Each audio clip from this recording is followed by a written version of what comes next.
So I'm sitting in my car at the park in the rain, 7 days before first having to perform this poem, writing this poem. Because that's how hard it was for me to creatively construct a compass to navigate my way through this pain caused by the people of God without sounding like I wanted them to die the very death that they made me feel worthy of. I rewrote this again and again in my mind, sifting through what was left of my bitterness. See, bitterness is a weird kind of drug. The kind my dare officers in 5th grade would speak of. It made me numb. Because to forget, at times, is way easier than to forgive. Because to forgive means you have to face the pain. And to face the pain means you have to relive the same situations that made you lose hope. And I lost hope in the very people that I identified with the most. The people of God. Church hurt is the worst hurt. That's what my Facebook status said. Years ago, when this all began, her inbox messages were not ones of consolation, but rather rebuke and condemnation and drawn-out explanations about how I just felt sorry for myself.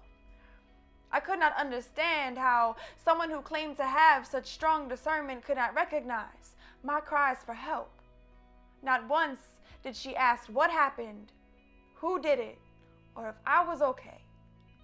I just needed a hug and simply to pray. I will never forget that day. A situation that sounds so simple added such insult to injury and made me question my identity because there was no way I was as cold-hearted as the people that I identified with the most, the people of God. There were at least 5 other examples way worse than this one in the original draft of this poem, but I have learned that fighting fire with fire never created anything more safe than a firestorm, and accidentally throwing someone under the bus would not make me a hero. It took me months, maybe even years, for me to be able to sit in church without holding back tears while secretly hurting from the people that I was surrounded by, the people that I called family. Now I know a few bad apples doesn't spoil the whole bunch, but it's hard to smell the sweet aroma of fellowship while you're still tasting your own blood. How come no one saw me bleeding? I was practically dying. For the longest time, I felt like I was alone. Now I can't even begin to list the number of people that I have come in contact with who will never step foot in another church again because of the stones that will be thrown. The more conversations I had, the more I actually began to listen.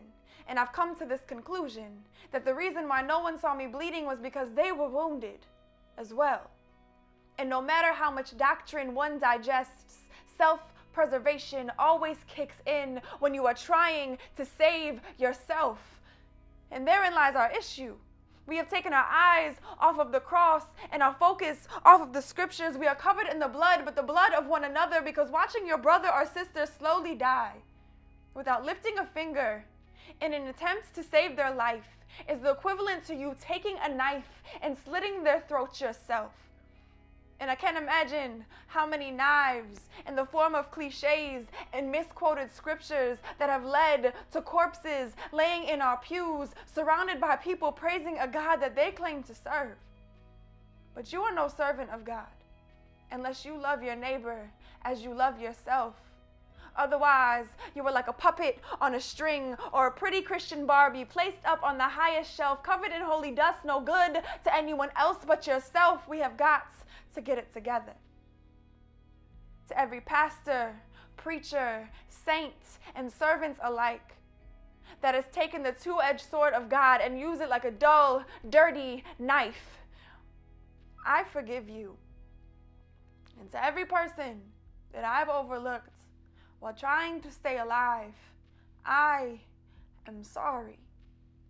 We are all broken people desperately in need of one another. So please remember that transparency makes you beautiful.